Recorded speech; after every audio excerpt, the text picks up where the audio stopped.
You probably know that I've started a number of improvements to my Vevor 6-inch mill vise, and in this video you'll see me making some hold downs for my mill table, my Harrison mill table. Think about it as a diary blog rather than a structured project, and I'll come back to it as I make more improvements in a series of videos. But you'll see some shaper action, some lathe action, some TIG welding action, and I hope you enjoy it.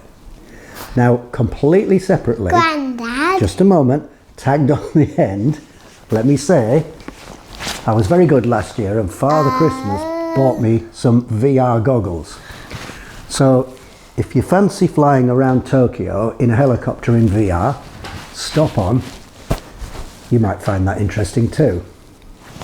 Yeah? yeah. Ow! Right then, bye.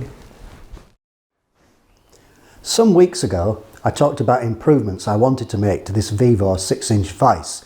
I made some indexing keys for the base, but then life got in the way. I got busy with other things, but I'm coming back to it today. First off, I'm going to machine the heads of these clamp down bolts, T-bolts, to fit my Harrison mill. Secondly, I need to do something with this handle. The pin that they've put through on this swivel here is so incredibly offline. It just looks very drunk, and I think I can improve that considerably, although it's going to be a bit of a challenge because nothing on this thing is really square to work from, but we'll come to it. Another small amount of work just to tidy up. There's quite a bit of flashing on here, and in fact it would stop the coolant coming out, so I'm just going to break that edging off there. And the other thing is, the screw is a bit short, so when this is clamped together completely, and particularly if these jaws were moved to the outside, then the screw would be nearly out of the nut. So I'm toying with the idea of either extending the screw or making a new screw, because I've got this really nice piece of Volkswagen, maybe Passat half shaft. It's super quality stuff, but whether it's worth all the trouble, I don't know, so I'm not promising to do it. I might just not. But anyway, it's on the list of potential things to do to this vise. Now, I still like this vise. It's made to a price, but there are improvements that we can make, and hobbyists have always got to find something to do, haven't we? Oh, the other thing is, this screw at this end here, there's no oil hole in it at all, and also it's just this steel screw against this cast face here, this big boss, and there's no thrust washer or thrust bearing, and it binds quite a bit. So maybe I'll do something with that. I'll take the screw out later and we'll just have a look at it. But first, let's get on with these. These are good hold down bolts, but for this application, they're too deep here, too wide here. This is 14. This is 12.7, half inch, so we need to do a bit of trimming. We get quite a bit of condensation in here with the temperature shifts, and this chuck is a devil for rusting.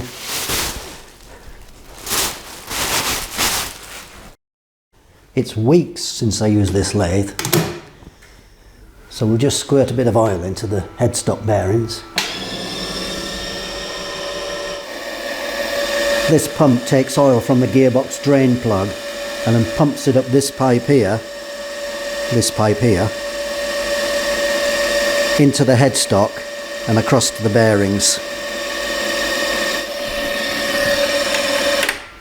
Is it absolutely necessary? Well, I don't know, do I? I did it, that's all I can say.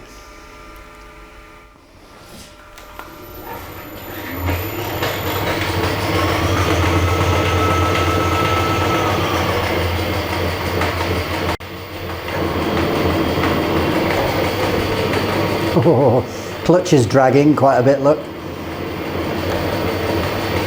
It does that when it's cold and hasn't been run for a long time.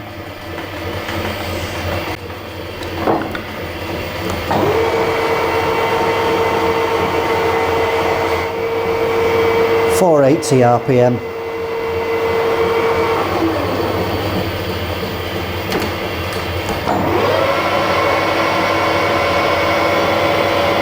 750.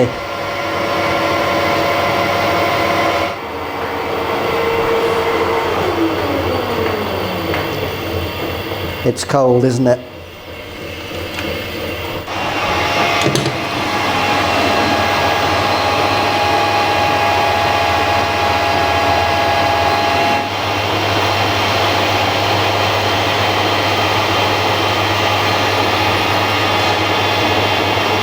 Bird's nest.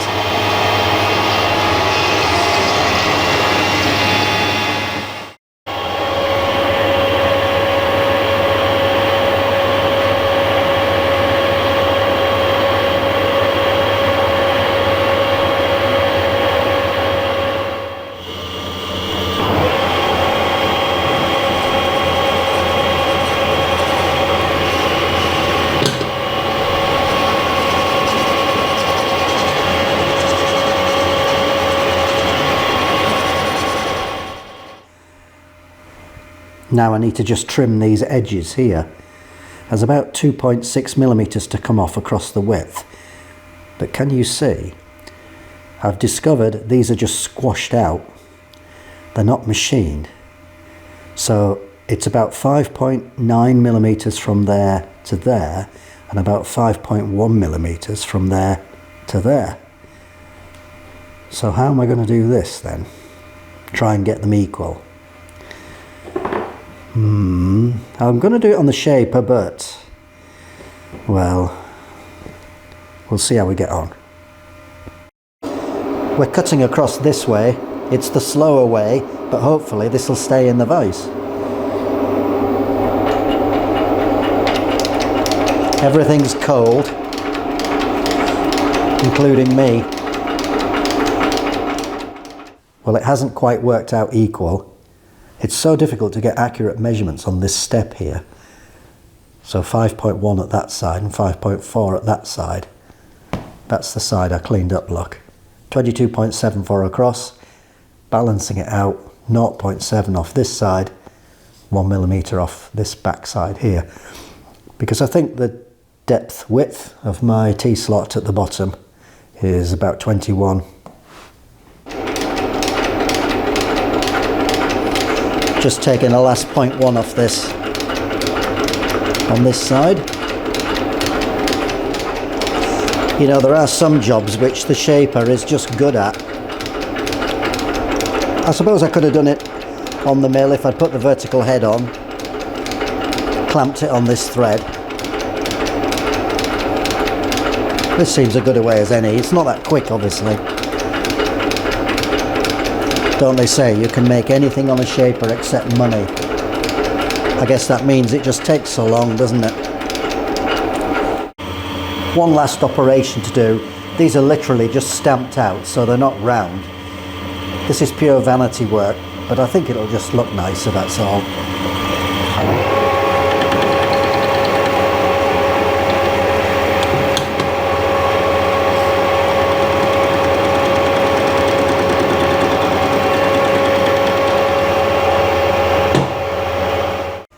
That's just a little bit nicer to look at. Well, that's one done. Good for clearing out the rubbish in your T-slots, because it's quite a close fit. I've done the first side on this, 1.25 off this flat, 0.8 off the other flat underside. Now I've got to flip it 180. Well, I don't really have a reference surface that I can drop this onto, like a parallel underneath. But what I can do is just use a level. Now you might think that this is a bit flaky, but honestly I've done this so many times, and when you know it's accurate enough, it really does work well. So when you can see that's about in the center. So when I flip this, I'll just level this to level, and then it'll be parallel near enough. It's awkward to do because this isn't flat, it's got a high spot in the middle, so you've got to take a kind of average. And also, the slightest rotation on this screw makes a lot of difference.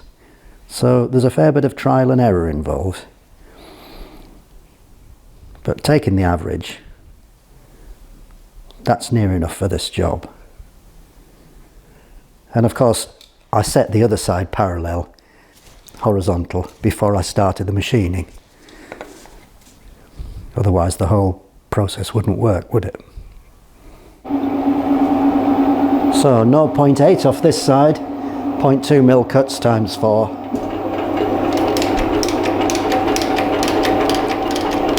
You know, you'd think once you've got a mill that there wouldn't be much work to do for a shaper. And I'm sure people leave theirs tucked in the corner unused after they've got a mill. But I find there's so many jobs you can do on these. I mean, particularly if you've got the mill set up for another job, you don't want to disturb it, you can jump onto the shaper. And just using it anyway is quite soothing. I really like mine. Here's an advantage of not having a parallel underneath, because I can measure that straight off with these calipers. And it's measuring about 21.75, which is what it might be, because it's a bit tricky to use these on here.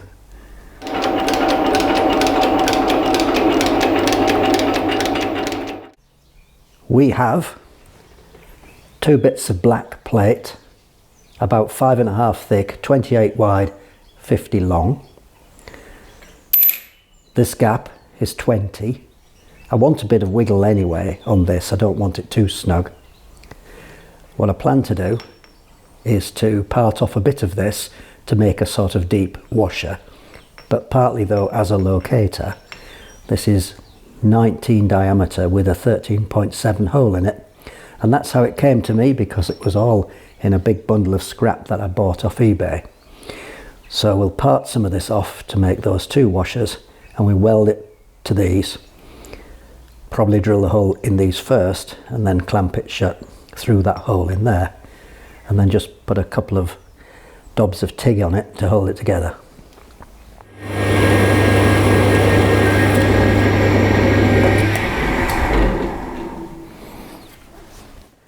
Here's a bit of a dodge, you probably know it. This is Morse taper 2, this drill takes Morse taper 4, so obviously I need to put sleeves on. Now if I was to put those sleeves on first, I wouldn't have enough height to get that drill in. Put the sleeves into the quill first, I've got plenty of height.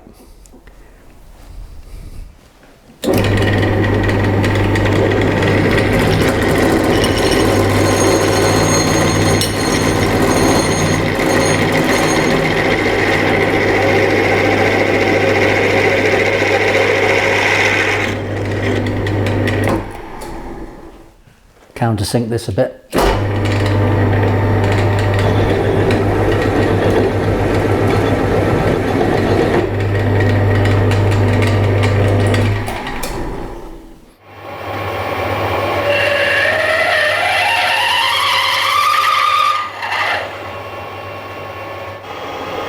Let's do part off roulette.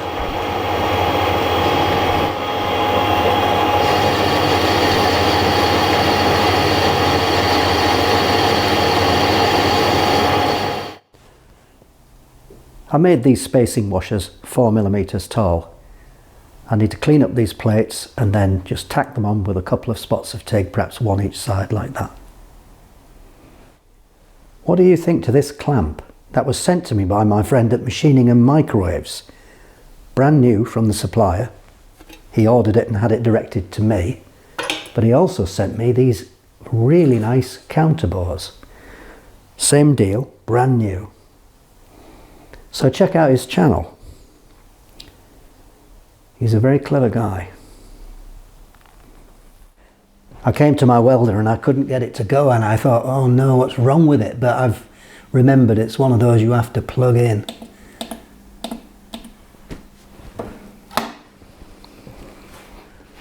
Eyes down, purge.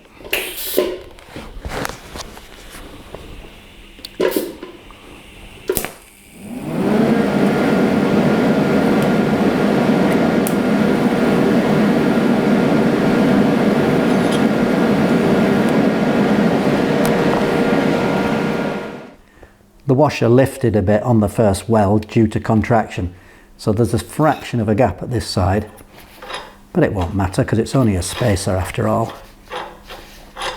Well, you spotted it, didn't you? I welded the wrong side. It should have been there and there. So I'll have to spot there and there and file those away a bit. Cameras are not good for concentration.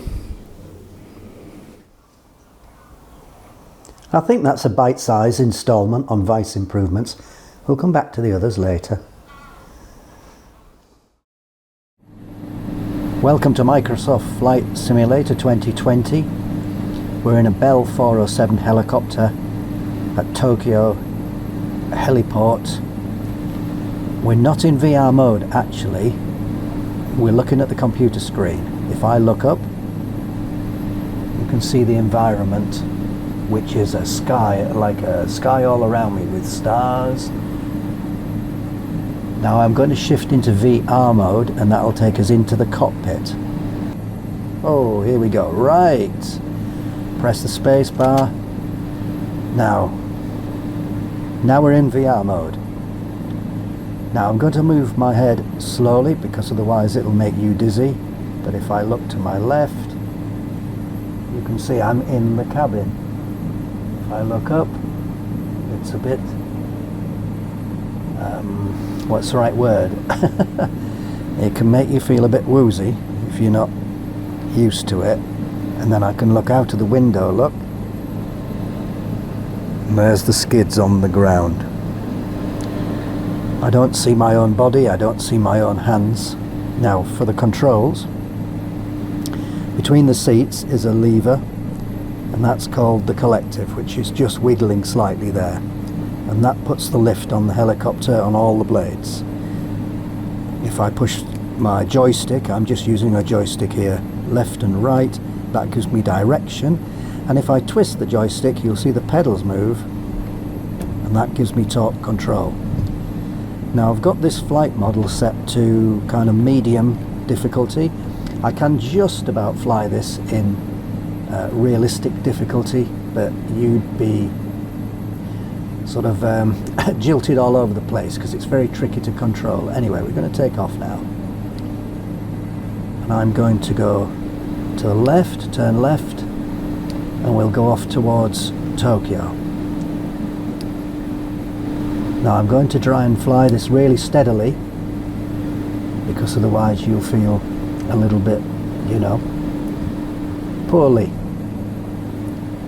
So as I push the stick forward, the helicopter nose is down. It changes the attitude of the blades and the pitch on the blades as they rotate, and we start to move off forward. And I'm looking now at the speed. Whoa! And the speed's about 60 miles an hour. But as we seem to be just about nose diving, I'm just going to pull up a bit. And I'm going to give a bit more lift. And we're a bit more under control again. Right, now, as I edit this, I'm going to jump forward quite some way so you don't have to fly with me all the way. I'm just giving you a taster of VR. If I look out of the window, we can see the buildings go by. I'll do this very slowly. Now those buildings are very representative of what's really there, because this is a high definition model. So we're coming here up to these skyscrapers which are at the split in the Sumida River as it empties into Tokyo Bay, and over there, if you can see it, is the Rainbow Bridge. Straight ahead of us is Tokyo Tower, the red.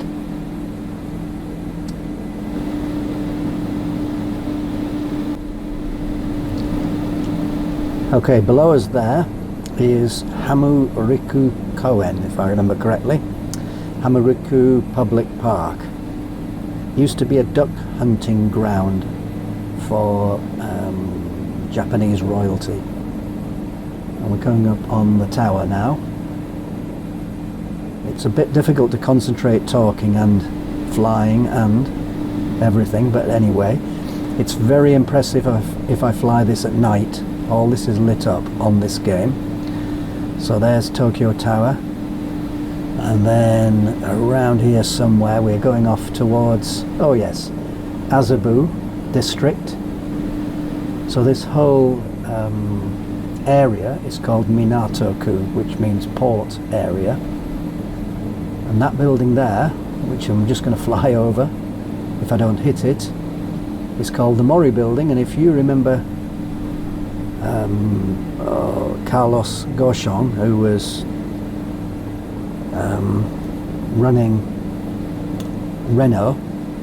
Nissan Renault, do you remember he was arrested for tax evasion and escaped in a wooden box or such thing, and now lives in Lebanon, I think.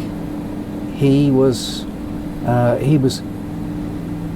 was suggested that he had an apartment in that building, the Mori Building, which was not declared for tax. Now we're coming up to Shibuya, Scramble Crossing and all of that. So Shibuya means astringent valley. This is going on longer than I planned, but I'm really getting into it now. So Scramble Crossing is down there, and all of that. And now we're going to turn towards Yoyogi Park. Oh, there's Scramble Crossing down there. So we're going to turn towards Yoyogi Park. Yoyogi, I think, means everlasting trees, I think. And then we're just heading now towards Shinjuku, which means Shinjuku, new dwellings, I think. Anyway, I think we better end it there. It's only supposed to be a taster of VR. But I can't end it now because I'm so absorbed in this. I don't know why that sign keeps coming up about the cursor mode and toolbar panel. Go away. So down there, where I'm looking right now, I'm sure that's it. That's Shinjuku Station, the busiest station in the world. No, there it is, straight below me now. The busiest station in the world. That's the Cocoon Building. Didn't say it, but we used to live in Tokyo, so that's how I know some of this stuff. I'm going to level off and we'll end there.